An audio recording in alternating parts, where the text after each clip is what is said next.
Welcome to Online Business Education with your host, Bob Caspi.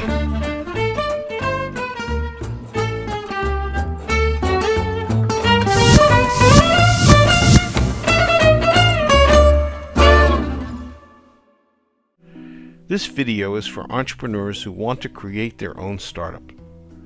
The topic of this section is to describe a method that raises your probability of success. Okay, let's get to it. There are 3 simple rules to starting a business. Rule 1. Pick a desirable customer. Rule 2. Pick a worthwhile project or product. And Rule 3. Avoid going out of business. Now, I know that sounds like a joke, but it isn't. I'll describe more later. I've looked at thousands of businesses as part of my teaching, and my observation is that most entrepreneurs start by choosing a customer that is coincidentally just like them. If they're a student, they choose students as their customers. Most entrepreneurship programs teach that the first thing that you need to do is write a business plan, which is usually filled with pages and pages of blah, blah, blah, blah, blah, blah. Most of those plans start with building a prototype of the product, some app or software that can be shown to a customer. And most of those products or services are selected because the entrepreneur has a passion for that particular product. For example, an entrepreneur who loves soccer creates a new soccer app. How novel. The plan also shows how the startup will quickly grow to billions of dollars of revenue, or maybe just billions of users and no revenue. But it won't matter because the real goal is that Google is going to buy your company for several billion dollars. In my opinion, all of this is simply wrong. It's not that it doesn't sometimes work, but the probability of its success is so low that there must be a better way. Let's go back to Rule 1. Picking a desirable customer. The problem with selecting a fellow student and what makes them undesirable as customers is that they have no money, they make emotional decisions on consumer products, and the decision process is often hard to forecast. Alternatively, consider a business as a potential customer. They have money, and also their needs are rational. Businesses are singular in their purpose, specifically to make more money. As well, the decision process in a business is frequently clearer. The net result is that B2B, or business to business, is much easier and much safer than attempting to launch a consumer-based business. Rule 2 was to pick a worthwhile project. All too often, entrepreneurs bias their selection of business based upon their own likes and dislikes. This is the worst thing that you can do. The selection of a project or product or service must be based upon the customer's needs and not upon your desires. Entrepreneurship courses teach that you must have passion in order to be a successful entrepreneur. I agree, but I would like you to focus your passion on entrepreneurship and not on any specific product or service. Business success is not about you.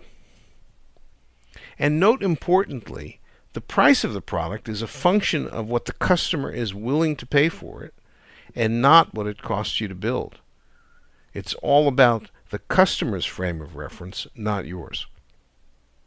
Rule 3 is to avoid going out of business. It sounds funny, but it's no joke. Going out of business happens when you run out of cash and you owe more than you're bringing in. In order to be a business and not a charity, you must be able to pay your own bills. That means that long-term plans are insufficient to guarantee your survival. You need to create a short-term strategy that creates revenue immediately and allows your business to grow organically over time. My experience is that it takes roughly 5 to 7 years for a business to find success.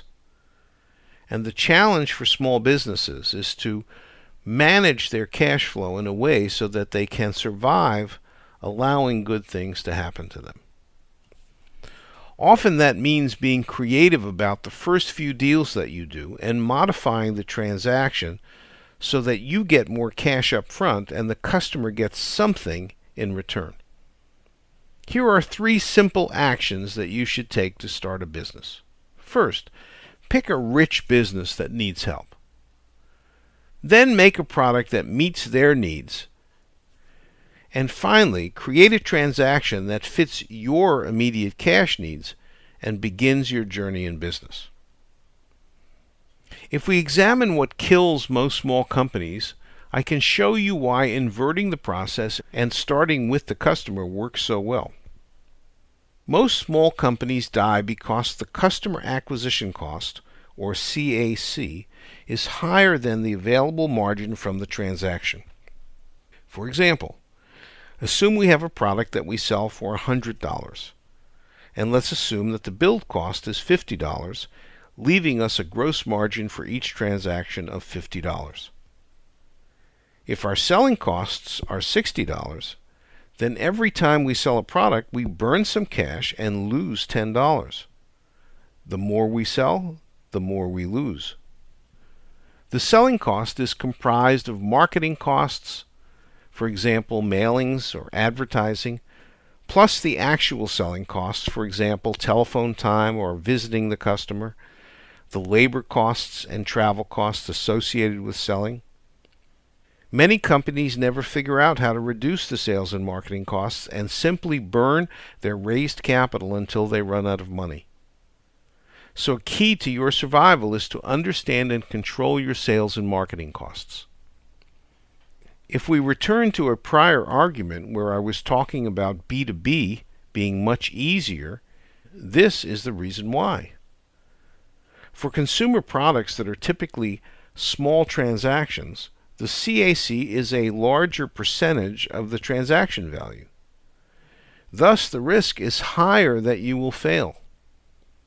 Alternatively, for a B2B sale, especially if you started by finding the customer, the CAC is a significantly smaller part of the overall deal size and thus unlikely to drive you to bankruptcy. So, to reduce your risk, you need to reduce the selling cost as a percentage of the transaction value.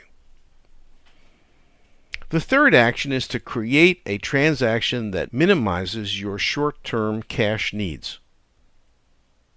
It's important for you to understand that all of the transactions that you will do over time do not need to be identical.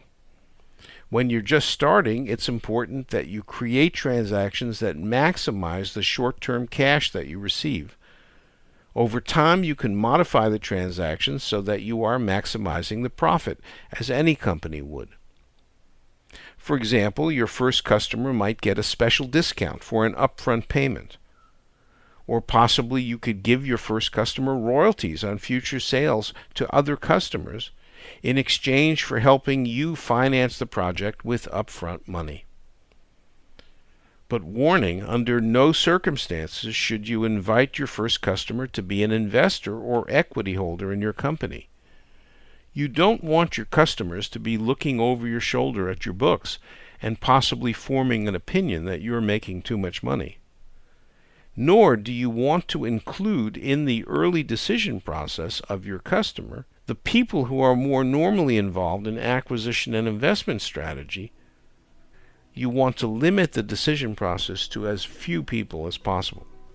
Including a larger group will only lengthen the process for closing the first sale. So here's my summary.